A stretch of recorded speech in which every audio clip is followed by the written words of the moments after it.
This is USVI News, your Virgin Islands connection. Hi everyone, I'm Kristen Allen. Emily Matson has the day off. Thanks for joining us for USVI News. Angel Bulkhez Jr. was sworn in this week to serve as Senator at Large for the Virgin Islands.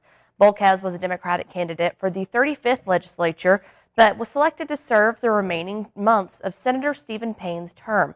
It is supposed to end in December. Now, Payne was expelled from the legislature for violating sexual harassment and ethic policies.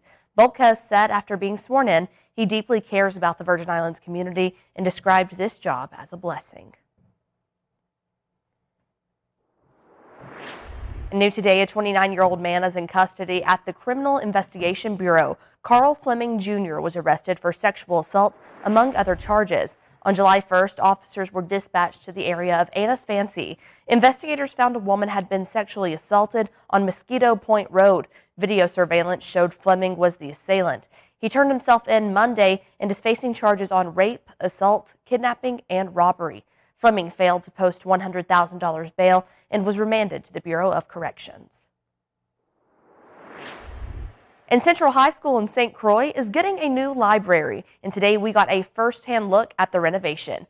Operations Manager William Matthew gave an update on the construction, saying the old library was not up to proper standards, and the health and safety of students and faculty drove the department to construct the new building. Matthew says the Department of Planning and Natural Resources expedited the planning process just to get this building ready to go before school gets started on August 8th. Here's a quick look at the construction. As you could see, it is well painted on the outside. Doors are installed, and we also facilitate the special needs students by constructing a ramp. Inside is already tiled and painted, and we're just in the process of installing fixtures. And economists are closely watching this week to get a sense of whether the United States is facing a recession. The Fed is expected to raise interest rates again on Wednesday, which would fight inflation but risk recession. But downturn or not, experts say now is the time to reevaluate your finances and make sure you can weather any economic hardship. Jen Sullivan has 5 things you can do right now to recession-proof your financial life. As recession fears rise, economists are weighing in on if and when a recession could happen. Recession risks are high and rising, probably pretty close to even over the next year or two. Downturn or not, experts say now is the best time to look at your finances and create a recession-proof plan.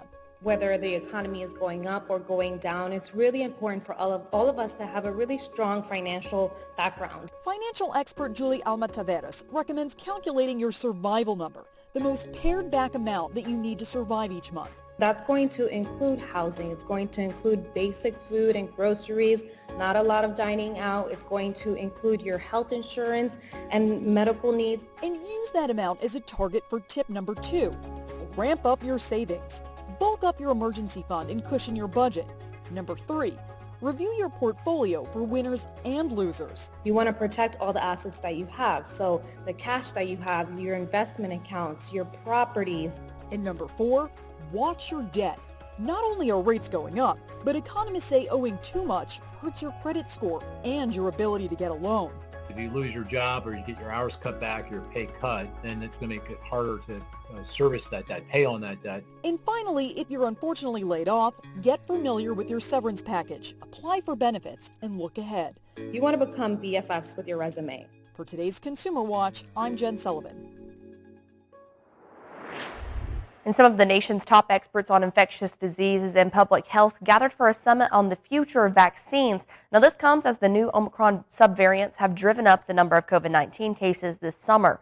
President Biden continues to work in isolation after he likely contracted the BA.5 subvariant of the virus last week. Deborah Alfarone has more from the White House.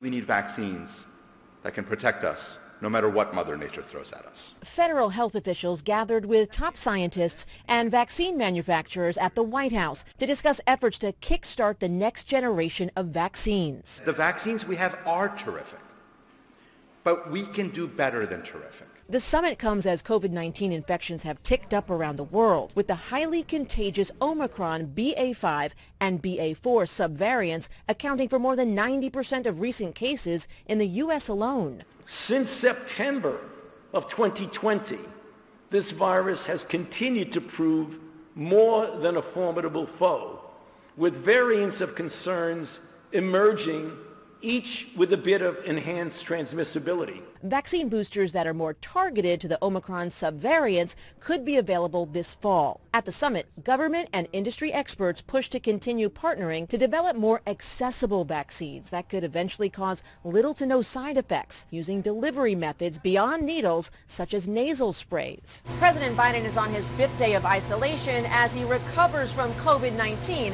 His physician says his symptoms have almost completely resolved, and he's actually feeling well enough to resume physical exercise. I'm feeling great. I hope it comes across that way as well.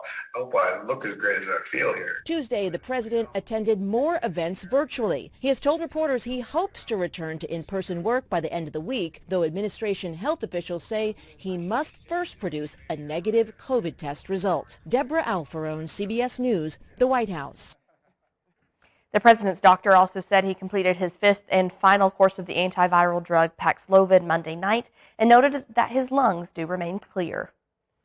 And around the world, climate change has brought higher temperatures, extreme weather events, and melting ice caps. Soon, climate change will show up in your freezer. Popular ice cream flavors are now endangered. The raw ingredients are harder to grow in a hotter world. Elise Preston traveled to Vermont to get the full scoop. It's chocolate chip cookie dough day inside the factory where Ben & Jerry's makes its ice cream. Bite-sized chunks of frozen cookie dough get added, followed by chocolate chips. But climate change is threatening this popular ice cream pint and many others. All of these flavors in the cup are endangered. They are because they've all got cocoa, coffee, vanilla, nuts. All of these ingredients are actually now under threat. Cheryl Pinto is known as the sorceress at Ben & Jerry's because she sources all the raw ingredients. She says sustainable chocolate is getting harder to find. 60% of the world's chocolate comes from West Africa, where poor farmers are facing the effects of deforestation. 80-90% of the trees are gone. When you start removing the forest, you actually impact the regional weather patterns. Researchers forecast 90% of the area in the region currently used for cocoa cultivation won't be able to grow the crop by 2050. And the type of coffee being used in 70% of worldwide coffee production can't tolerate temperatures over 73 degrees. Unfortunately, where we grow coffee, which is more towards the equator, those areas are getting affected the most by climate change. Plant scientist Dr. Alan Van Dyne says farmers will need to adopt new species of endangered crops. I'm an optimist. We're finding varieties that can take the heat a little better, and some crops are going to thrive more than others. But Van Dynes and Pinto agree. New varieties will taste different and cost more to grow. What we have to do, though, is be very aware of where our food is coming in. How do we support those farmers? She says in this warmer world, consumers should demand their cold treats are sourced well. And with water in such limited supply in California, Ben & Jerry's is now considering growing almonds in Idaho.